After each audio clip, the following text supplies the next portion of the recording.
Hello à tous, c'est de nouveau Katia et on se retrouve bien sûr pour une nouvelle vidéo. Cette fois-ci, je vais vous parler de pinceaux. Alors bien sûr, il y a beaucoup de vidéos sur les pinceaux. J'imagine que beaucoup d'entre vous qui ont l'habitude justement d'être sur YouTube et de suivre pas mal de youtubeuses ont déjà vu pas mal de vidéos là-dessus. Mais voilà, chacun a sa manière d'utiliser les pinceaux et parfois un même pinceau ne s'utilise pas de la même manière en fonction d'une personne ou d'une autre. Vous verrez que la plupart de mes pinceaux sont de la marque Sigma, tout simplement parce que quand j'ai commencé à m'intéresser à tout cet univers du make-up, j'ai cherché, peut-être comme vous maintenant, plein de vidéos là-dessus sur le sujet et puis il y avait du coup plein de vidéos, plein de reviews sur les pinceaux Sigma qui sont vraiment d'une qualité très chouette et à des prix très abordables. Certains d'entre eux ne sont pas de la marque Sigma, puisque voilà, c'est des pinceaux que j'ai depuis très longtemps. Donc je vais tout vous présenter, je vais vous expliquer quel pinceau j'utilise pour quoi faire. Après bien sûr à vous de voir si ça vous convient ou pas, c'est ce que je fais moi. Il n'y a pas de règles dans le make-up, voilà, c'est ça qui est chouette, c'est qu'il n'y a pas de règles. Donc voilà, c'est pas parce que moi j'utilise un pinceau pour le teint que vous aussi vous êtes obligé de l'utiliser pour le teint également. Je vais également vous montrer à la fin de la vidéo comment je les lave. Enfin, je vais pas directement filmer ça, mais je vais vous montrer ce que j'utilise pour le faire.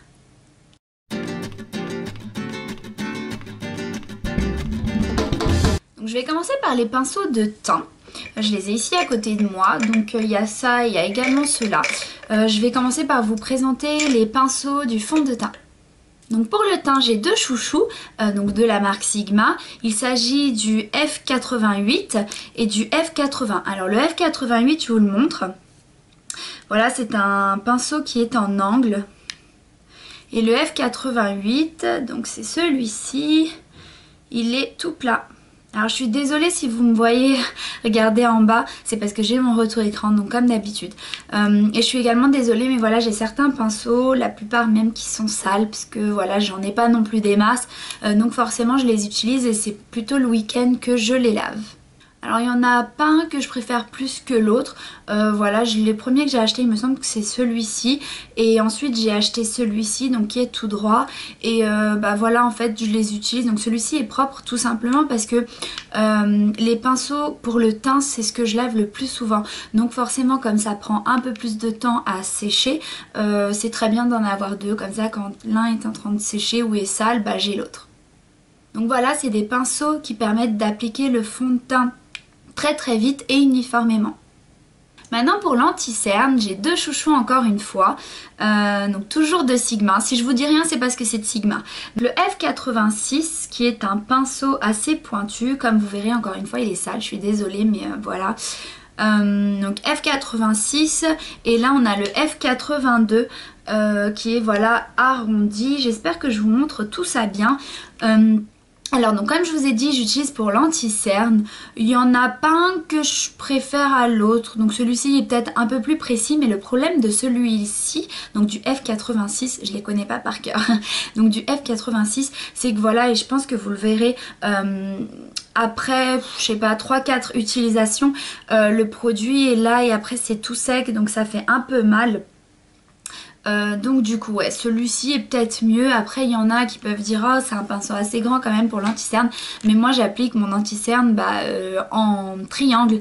Donc si Christina Cordula voyait ça, je suis sûre qu'elle dirait non chérie c'est pas ça, parce que voilà elle dit qu'il faut pas appliquer jusqu'en bas à la Kim Kardashian, mais voilà moi c'est ce que j'aime et puis je suis sûre qu'il y en a pas mal d'entre vous qui aiment l'appliquer comme ça également. Pour poudrer le visage j'ai également deux petits chouchous, donc il s'agit de celui-ci qui est le F30 pour poudrer le visage et celui-ci qui est le F60 pour poudrer les cernes. Voilà, celui-ci tout simplement, donc normalement il faut savoir qu'à la base c'est un pinceau fond de teint, mais je l'utilise pas pour ça tout simplement parce que voilà, donc je vous ai montré les autres que je préfère pour le fond de teint et celui-ci j'ai découvert que j'aimais beaucoup l'utiliser pour poudrer mes cernes, tout simplement parce que comme il est assez plat, il va très facilement dans les petites ridules et applique la poudre sur le produit crème.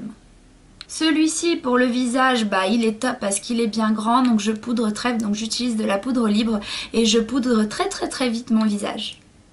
J'ai également ce pinceau là, donc qui est de Real Techniques. Je regarde s'il y a un numéro, non il y a juste un nom, donc c'est le Setting Brush. je vous le montre de plus près. En fait je l'ai acheté, c'était également pour les cernes. Je me suis dit j'ai envie de changer un peu et voir si un autre pinceau pourrait faire le même effet que l'autre le plus plat. Donc je l'ai acheté pour essayer, mais voilà, j'ai pas très aimé, donc je le garde quand même. Je pense que je pourrais l'utiliser éventuellement pour faire du contouring. Ensuite j'ai ce pinceau à vous présenter, c'est le F05. Donc c'est un pinceau que j'utilise pour faire du contouring. Donc tout simplement parce que voilà, j'ai essayé un jour et j'ai trouvé que il floutait très bien en même temps qu'il appliquait la matière. Voilà, je prends mon bronzer et donc j'applique juste sur cette partie là. Et donc après ce que je fais, c'est que je souffle toujours. Et donc après voilà, j'incline le pinceau. Et en même temps, vous voyez la partie d'en haut floute la matière que j'applique. Donc j'aime beaucoup utiliser ça. Autre petit point, c'est que voilà, je ne fais pas non plus un contouring extrême. On va dire que je réchauffe plus mon teint que je fais du contouring. Donc c'est peut-être pour ça qu'il fonctionne très bien. Parce que vraiment, pour faire un contouring de l'extrême, je pense qu'il faudrait un pinceau peut-être un peu plus petit. On continue avec ces deux pinceaux là que j'utilise pour l'highlighter. Alors il s'agit du F35, donc c'est celui-ci, vous voyez, qui est une petite pointe. J'ai commencé à l'utiliser pour l'highlighter parce que voilà, il est tout doux, enfin je trouvais qu'il appliquait bien. Et j'ai essayé de l'utiliser également pour le contouring, mais voilà, je l'ai pas trop aimé parce que contrairement à l'autre que je viens de vous présenter, j'ai trouvé qu'il n'était pas assez dur, enfin que les poils n'étaient pas assez durs, donc du coup ça devient un peu tout fouillis. Donc je le garde pour l'highlighter. Et puis j'ai celui-ci, donc qui peut également servir pour faire du contouring parce que voilà, il est très très fin. Donc pour faire le contouring de l'extrême dont je vous parlais tout à l'heure, je pense qu'il serait parfait. Donc c'est le F50. Pour appliquer l'highlighter, je trouve qu'il est très très chouette parce que voilà, il est très précis. Même là sur l'arc de Cupidon, j'arrive à y aller très très facilement. Pour le blush, j'utilise un pinceau à blush tout simplement. Et celui-ci c'est le F40, toujours de Sigma. Voilà, c'est tout bête, un pinceau à blush. J'aimerais en essayer d'autres, mais voilà, j'ai pas encore forcément trouvé. Je me suis dit pourquoi pas essayer un petit buffer, mais voilà, en petite taille. Après je verrai. Dernier pinceau pour le teint, il s'agit du F50, donc c'est un duo fibre. Et celui-ci je l'utilise pas souvent. Je l'utilise voilà quand je trouve que les démarcations du blush et du contouring sont un peu trop marquées, je floute avec ça pour un effet un peu plus naturel.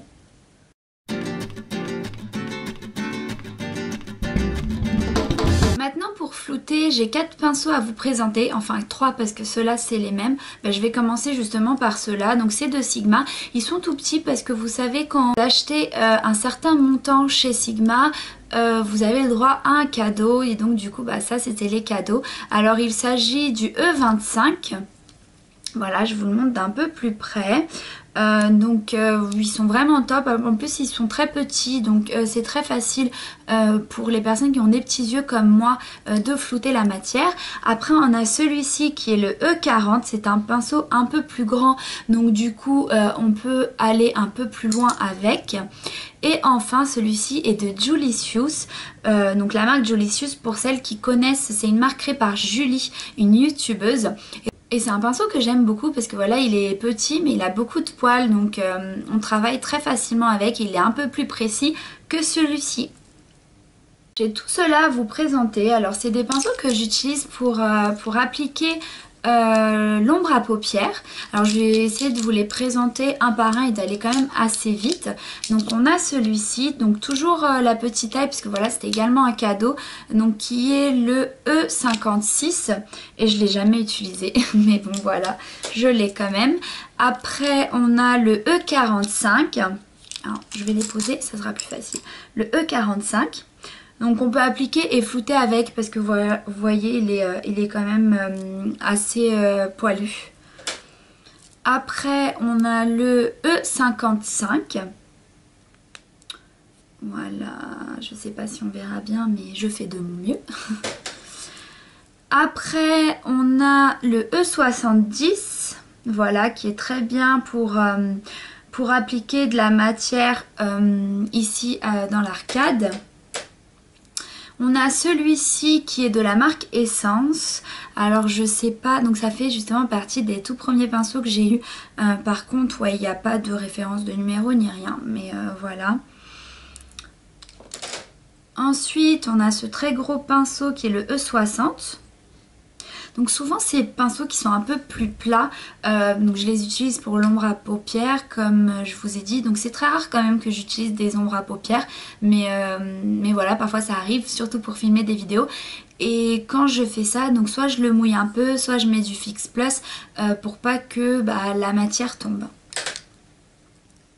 Ensuite on a celui-ci, le F70, que j'aime beaucoup utiliser parce qu'il est très plat et petit. Donc je trouve que c'est la taille idéale pour ma paupière mobile.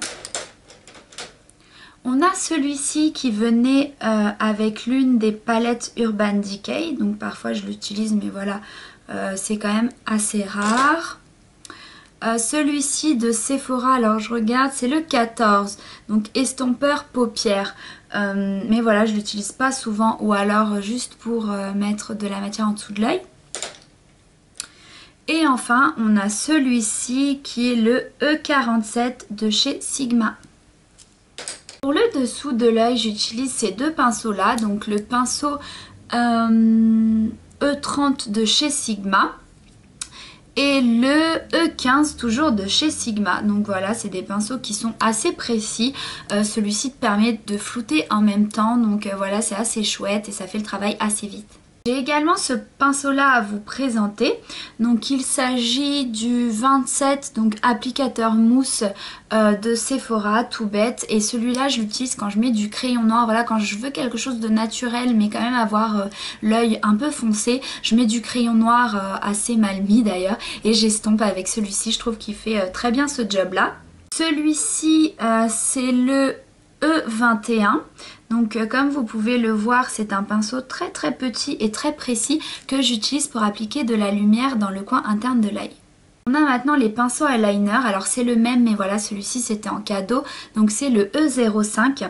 Sigma a pas mal de pinceaux pour eyeliner, donc il y a pas mal de tailles. Il y a le E05, je me demande si donc c'est celui-ci, je crois qu'il y a le E10, enfin il y a des plus petits et plus grands que celui-ci me semble. Mais voilà, dernièrement moi j'utilise plus trop d'eyeliner en gel, donc j'utilise le stylo de L'Oréal que j'ai déjà montré dans une vidéo, mais voilà, il est vraiment pas mal. J'utilise ces deux pinceaux là quand je mets du mascara et qu'après vous savez parfois les cils touchent en haut sur la paupière et donc ça fait tout sale, tout moche. Donc j'utilise ces deux là, donc celui-ci qui est de Sephora. Je regarde le numéro, le 46, qui est normalement un pinceau anti-cerne, mais comme il est tout petit et très pointu, je l'utilise pour enlever le mascara qui est tout près de la racine des cils. Il est vraiment top pour ça. Et donc celui-ci est de Sigma et c'est le F88 et celui-ci je l'utilise pour cette partie là. Même à la fin, voilà, quand j'ai vraiment fini mon mascara, je fais un petit coup de ça et c'est top. Pourquoi je dis toujours top, ça m'énerve. J'ai également ce pinceau à vous présenter, donc c'est un pinceau Urban Decay qui venait avec une palette à double embout. Donc je l'ai, il est trop beau mais je l'utilise pas parce que voilà, comme je vous l'ai dit, c'est vraiment très rare que je mette de l'ombre à paupières et puis de toute façon il est vraiment trop beau donc j'ai pas vraiment envie de le salir.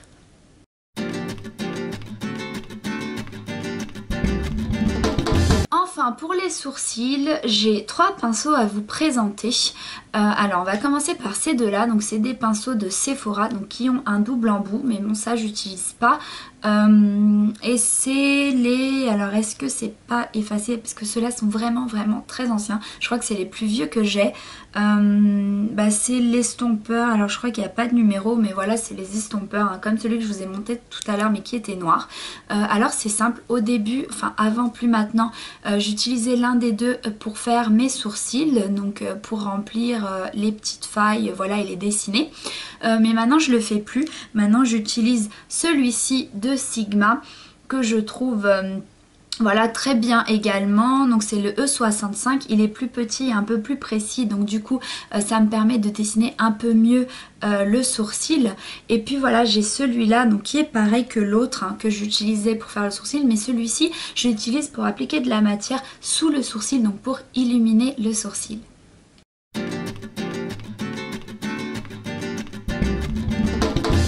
finir, j'ai celui-ci à vous présenter, donc qui est également un pinceau anti-cerne, donc comme l'autre que je vous ai présenté tout à l'heure que j'utilisais pour nettoyer le mascara, mais celui-ci je l'utilise et pourtant c'est pas un pinceau pour ça, mais encore une fois, et comme je vous l'ai dit tout à l'heure, on s'en fout, il n'y a pas de règles, on utilise les choses pour ce qu'on veut, les pinceaux pour ce qu'on veut, c'est pas parce que c'est un pinceau, je sais pas, anti-cerne qu'il faut l'utiliser pour appliquer de l'anti-cerne, on fait vraiment ce qu'on veut.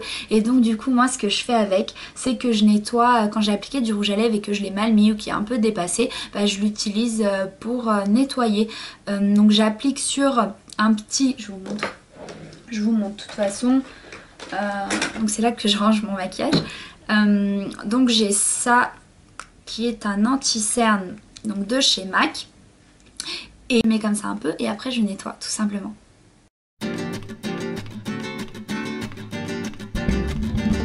Je vais vous montrer rapidement mon petit kit pour nettoyer les pinceaux. Donc ça vient encore dans la petite boîte où j'ai reçu tout ça.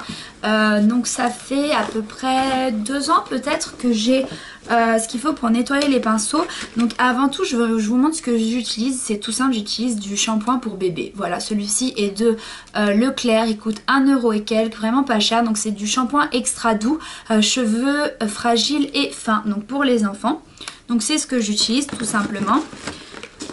Et j'ai donc le gant, donc que je mets, et je mets là le shampoing, enfin le produit pour nettoyer, je mouille le pinceau à l'eau tiède et je le nettoie ici. Et après pour sécher, j'ai là, donc j'ai oublié de préciser mais tout ça est de Sigma, sauf le shampoing bien entendu.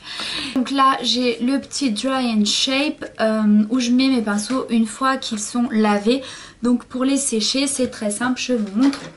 Donc je vais prendre celui-ci par exemple qui est le plus gros. Voilà, je fais comme ceci, hop, je le rentre comme ça. Alors c'est pas évident. Hop. Tac, l'élastique tient comme ça la partie où il y a les poils et on les laisse donc retourner comme ça, tête vers le bas. On referme et puis on attend que ça sèche. Donc voilà pour la petite vidéo du jour, j'espère que vous avez aimé. Je vous dis à très vite pour une nouvelle vidéo. Bye. Ah, c'est quoi ce truc? Donc il y a un pinceau pointu, un pinceau, c'est ça.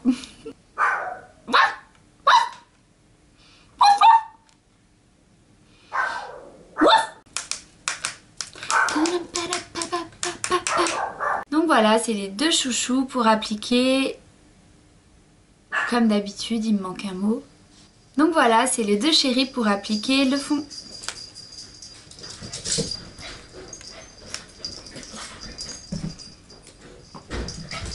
J'allais dire que c'est à peu près le seul pinceau qui est fait pour une chose que j'utilise pour ça. Est-ce que ça se dit? C'est à peu près le seul. Je crois que c'est le seul pinceau que j'utilise. Bref, je laisse tomber ça. On va dire un autre truc. J'utilise que quand je vois que voilà toutes les démarcations, surtout du contouring, du blush, sont trop sévères. Enfin, trop démarcation sévère. Ça se dit une démarcation sévère? Genre, ouh là là, je suis sévère. J'utilise ces deux pinceaux là tout simplement, voilà, quand je mets du... Oh, il me manque encore un mot, ça m'énerve.